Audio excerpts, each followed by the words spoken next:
បាទសួស្តីបងប្អូនទាំងអស់គ្នាបាទសម្រាប់វីដេអូមួយនេះបាទខ្ញុំនឹងបង្ហាញបងប្អូនទាំងអស់គ្នាឬក៏ណែនាំបងប្អូនទាំងអស់គ្នាដែលថ្មីដែលមិនទាន់ស្គាល់នៅ app មួយនេះឬក៏មិនដែលឃើញនៅ channel របស់ខ្ញុំបាន review បាទទៅលើ app មួយនេះដែរអូខេបងប្អូនទាំងអស់គ្នាបាទអញ្ចឹងនៅក្នុងវីដេអូនេះគឺខ្ញុំនឹងបង្ហាញបងប្អូនទាំងអស់គ្នាតែម្ដងបាទតើយើងត្រូវធ្វើយ៉ាងណាទើបឲ្យយើងនឹងរកប្រាក់ចំណូលពីកម្មវិធីនេះបានច្រើនពី app មួយនេះណាបាទហើយមួយទៀតហ្នឹងគឺអាចឲ្យបងប្អូនគ្នាស្វែងរកនៅលេខកូដរបស់ខ្លួនឯងព្រោះមានបងប្អូនខ្លះគឺគាត់មិនទាន់ចេះរកលេខកូដខ្លួនឯងទេអូខេអញ្ចឹងសម្រាប់ app មួយនេះខ្ញុំជឿថាបងប្អូនទាំងអស់គ្នាប្រហែលជាចេះចុះឈ្មោះហើយបើមិនសិនជាបងប្អូនទាំងគ្នាមិនទាន់ចេះចុះឈ្មោះជាមួយនឹង app នេះទេបងប្អូនទាំងគ្នាអាចមើលនៅខាងក្រោមវីដេអូរបស់ខ្ញុំបានបាទខ្ញុំបានបង្ហាញរួចហើយពីរបៀបនៃការចុះឈ្មោះជាមួយនឹង app មួយនេះអូខេអញ្ចឹងខ្ញុំសូមបញ្ជាក់ដែរ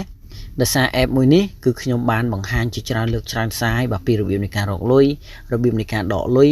បាទអញ្ចឹងសម្រាប់បងប្អូនបាទដែលមិនទាន់ចេះរកលុយជាមួយនឹង app នេះទេបងប្អូនគ្នាអាចទស្សនានៅវីដេអូនេះជាមួយខ្ញុំបានហើយបើសិនជាបងប្អូនគ្នាមិនទាន់មាន PayPal ទេ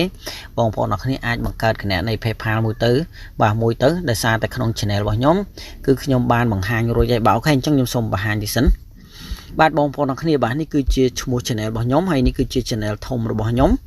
បាទអញ្ចឹងបងប្អូនទាំងគ្នាអាចចូលក្នុង channel របស់ខ្ញុំហើយបងប្អូនទាំងគ្នាអាចមើលនៅក្នុង playlist បាទក្នុង playlist បងប្អូនទាំងគ្នានឹងឃើញបាទនេះplaylist ហ្នឹងគឺមានហើយបាទនេះគឺរបៀបនៃការបង្កើតនៅគណនី PayPal ណាបាទនេះគឺវីដេអូទាំងអស់នេះគឺរបៀបនៃការរកលុយតាមប្រព័ន្ធអនឡាញហើយបងប្អូនទាំងគ្នាប្រហែលជាឃើញបាទនេះគឺរបៀបនៃការដកលុយចេញពីគណនី PayPalចូលទៅក្នុងគណនីនៅក្នុងស្រុកខ្មែរយើងតែម្ដងអូខេឥឡូវខ្ញុំសូមបង្ហាញត្រឹមតែប៉ុណ្ណេះទេយើងចូលមកវិញបាទអញ្ចឹងបងប្អូនទាំងគ្នាបាទទី1គឺបងប្អូនទាំងគ្នាអាចរកទឹកប្រាក់បានគឺដោយបងប្អូនទាំងគ្នាធ្វើការបំពេញលេខកូដអ្នកណែនាំនៅពេលដែលបងប្អូនទាំងគ្នាដាក់លេខកូដអ្នកណែនាំបងប្អូនទាំងគ្នានឹងទទួលបានទឹកប្រាក់បាទចំនួន$1ភ្លាមតែម្ដងហើយបន្ទាប់មកគឺខាងក្រុមហ៊ុននេះនឹងឲ្យបងប្អូនទាំងគ្នាធ្វើការកុសកាតបាទមួយសន្លឹកទៀតគឺយើងទទួលបាន$1ទៀតបាទអូខេការដាក់លេខកូដអ្នកណែនាំបងប្អូនទាំងគ្នាគឺឃើញបាទនេះយើងចុចលើនឹងមកបាទ redeem ហើយបងប្អូនទាំងគ្នាធ្វើការបំពេញបាទលេខកូដអ្នកណែនាំមកបាទសម្រាប់លេខកូដអ្នកណែនាំគឺយើងបំពេញបានតែមួយដងទេបងប្អូនទាំងគ្នាមិនអាចធ្វើការបំពេញបានច្រើនដងទេបាទដោយសារមានបងប្អូនខ្លះក៏គាត់ឆាតសួរខ្ញុំថាមូលហេតុអីក៏គាត់ដាក់លេខកូដរបស់គេមិនបានបាទអញ្ចឹងគឺมันអាចដាក់បានច្រើនដងទេណាបងប្អូនទាំងគ្នាបាទអូខេឥឡូវបងប្អូនទាំងអស់គ្នាបាទអញ្ចឹងឥឡូវយើងវិលត្រឡប់នេះវិញនៅពេលដែលបងប្អូនទាំងគ្នាធ្វើការចុះឈ្មោះដំបូងអញ្ចឹងបងប្អូនទាំងគ្នានឹងទទួលបានទឹកប្រាក់$2ភ្លាមតែម្ដងអូខេអញ្ចឹងទីមួយទៀតគឺបងប្អូនទាំងគ្នាអាចធ្វើការ share link បាទដើម្បីទៅរកលេខកូដខ្លួនឯងគឺបងប្អូនទាំងគ្នាចុចនៅលើកន្លែង freeហើយបងប្អូនទាំងគ្នាអាចធ្វើការ share link បាទ share link របស់បងប្អូនទាំងគ្នាអញ្ចឹងណាអូខេឥឡូវខ្ញុំធ្វើការរងចាំទីបងប្អូនទាំងគ្នាបាទហើយបងប្អូនទាំងគ្នាអាចចុចនៅលើនេះបាទ Facebook ហ្នឹងចុចលើហ្នឹងមកបាទហើយយើងធ្វើការ share សិនទៅបងប្អូនទាំងគ្នាអាចស្វែងរកនៅលេខកូដខ្លួនឯងឃើញបាទអញ្ចឹងរងចាំទីបងប្អូនទាំងគ្នាបាទបន្ទាប់មកបងប្អូនទាំងគ្នាចុចលើនេះបង្ហោះហ្នឹងមកបាទដោយសារតែខ្ញុំបានធ្វើការ share រួចហើយអូខេអញ្ចឹងខ្ញុំបង្ហាញនៅក្នុង channel វីដេអូនៅក្នុង Facebook របស់ខ្ញុំតែម្ដងបាទអូខេអញ្ចឹងនៅពេលដែលបងប្អូនទាំងអស់គ្នាចូលទៅក្នុង Facebook ខ្លួនឯងរួចហើយបងប្អូនទាំងអស់គ្នានឹងឃើញ link ដែលបងប្អូនទាំងអស់គ្នា share ចូលអូខេអញ្ចឹងយើងចុចនៅលើនឹងមកដើម្បីទៅរកលេខកូដរបស់យើងទាំងអស់គ្នាបាទយើងចុចលើនឹងអូខេអញ្ចឹងធ្វើការរងចាំបងប្អូនទាំងគ្នាបាទសូមទោសខ្ញុំបើក Wi-Fi ទីសិនបាទនៅពេលដែលបងប្អូនទាំងអស់គ្នាចុចនៅលើ link ហ្នឹងហើយគឺវានឹងបង្ហាញនេះចំនួនលេខកូដនេះបងប្អូនទាំងគ្នាប្រហែលជាឃើញបាទលេខកូដហ្នឹងណាយើងអាច copy ឬក៏បងប្អូនទាំងគ្នាអាចចំណាំលេខហ្នឹងទៅគឺយកទៅឲ្យគេដាក់ទៅបាទអញ្ចឹងយើងចូលទៅនេះវិញ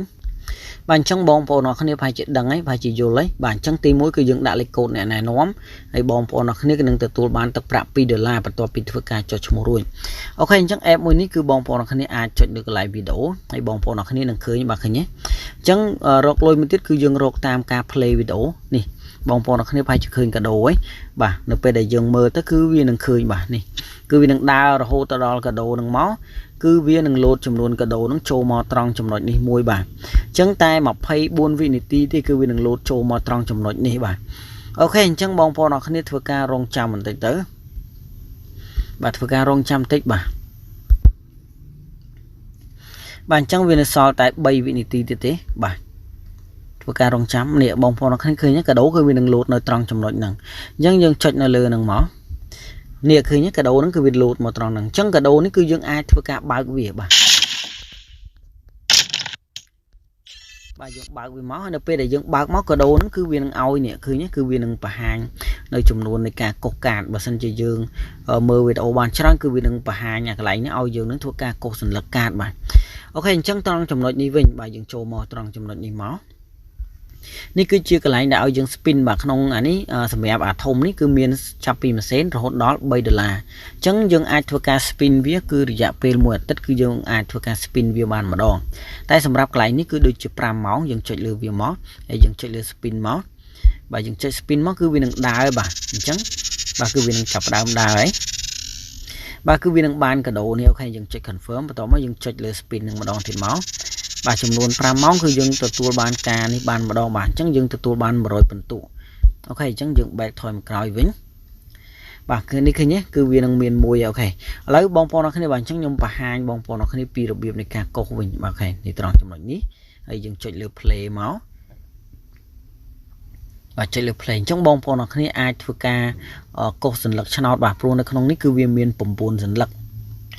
បាទនេះឃើញទេ9សញ្ញាអញ្ចឹងយើងអាចធ្វើការរើសនៅមួយសញ្ញាបាទបើសិនបងប្អូនអរគ្នាមានសំណាងគឺយើងនឹងទទួលបានរហូតដល់$10អូខេអញ្ចឹងយើងចុច confirm មកបាទឥឡូវយើងបានតែ40សេនទេអញ្ចឹងយើងចុច select មកអូខេឥឡូវយើង back ថយក្រោយវិញឥឡូវយើងមើលត្រង់ចំណុចនេះបាទអញ្ចឹងយើងធ្វើការលេងមួយវាទៀតមកបាទធ្វើការរងចាំអូខេអញ្ចឹងយើងចុចទៀតមកបាទ30សេនទៀតបាទអញ្ចឹងគឺយើងអត់បានទេអូខេឥឡូវយើង back ថយក្រោយបាទឥឡូវអានេះគឺវាយើងធ្វើដូចគ្នាបាទគឺយើងធ្វើដូចគ្នាហើយឥឡូវគឺខ្ញុំទទួលបានទឹកប្រាក់ចំនួន$10អូខេអញ្ចឹងខ្ញុំនឹងធ្វើការដកបង្ហាញបងប្អូនអរគ្នាយើងចុចនៅលើនឹងមកហើយនេះគឺជាចំនួនទឹកលុយអញ្ចឹងសម្រាប់ចំនួនទឹកលុយដែលបងប្អូនទាំងអស់គ្នាធ្វើការចុះឈ្មោះដំបូងគឺបងប្អូនទាំងអស់គ្នាធ្វើការដកចំនួន10សេនសិនបាទបន្ទាប់មកគឺមាន$6និង$8ប៉ុន្តែសម្រាប់ខ្ញុំបានធ្វើការដកទឹកប្រាក់ជាច្រើនដងហើយច្រើនលើកច្រើនសារអញ្ចឹងគឺវានឹងឲ្យបងប្អូនទាំងអស់គ្នាធ្វើការដកទឹកប្រាក់ចាប់ពី$10រហូតដល់$50តែម្ដងហើយការដកទឹកប្រាក់គឺចំណាយពេលត្រឹមតែ24ម៉ោងឬក៏4-5ម៉ោងតែប៉ុណ្ណោះបាទអូខេអញ្ចឹងយើងចុចលើ$10ហើយយើងចុចលើពាក្យ confirm បាទដោយសារតែខ្ញុំបានធ្វើការបំពេញ email រួចហើយអូខេអញ្ចឹងយើងចុចលើពាក្យ confirm មកនេះបងប្អូនអរគ្នាឃើញទេបាទនេះចំនួនទឹកប្រាក់របស់ខ្ញុំគឺមាន$185អញ្ចឹងទឹកប្រាក់នេះគឺជាទឹកប្រាក់នៅក្នុងទូរស័ព្ទដៃមួយនេះទេប៉ុន្តែនៅក្នុងទូរស័ព្ទដៃមួយទៀតគឺមានទឹកប្រាក់ផ្សេងពីហ្នឹងអញ្ចឹងនៅក្នុងវីដេអូក្រោយគឺខ្ញុំនឹងបង្ហាញបងប្អូនអរគ្នាសរុបទឹកប្រាក់ដែលខ្ញុំរកពីកម្មវិធី ClipClaps នេះតែម្ដងបាទអញ្ចឹងបងប្អូនអរគ្នាបើសិនចង់ដឹងថាចំនួនទឹកប្រាក់របស់ខ្ញុំមានចំនួនប្រមាណដែលខ្ញុំបានធ្វើការលេងជាមួយនឹង app នេះណាបាទបងប្អូនអរគ្នាអាចតាមដានទស្សនានៅវីដេអូរបស់ខ្ញុំនៅវីដេអូក្រោយគឺខ្ញុំនឹងបង្ហាញហើយបាទចំនួនទឹកប្រាក់ដែលខ្ញុំរកបានអូខេអញ្ចឹងបងប្អូនអរគ្នាសម្រាប់វីដេអូមួយនេះបាទខ្ញុំសូមបញ្ចប់ត្រឹមតែប៉ុណ្ណេះបាទបើសិនជាបងប្អូនទាំងអស់គ្នានៅមានចម្ងល់ត្រង់ណាបងប្អូនអរគ្នាអាចធ្វើការ comment សួរខ្ញុំនៅខាងក្រោមវីដេអូបានបាទអូខេអញ្ចឹងយើងជួបគ្នានៅក្នុងវីដេអូក្រោយបងប្អូន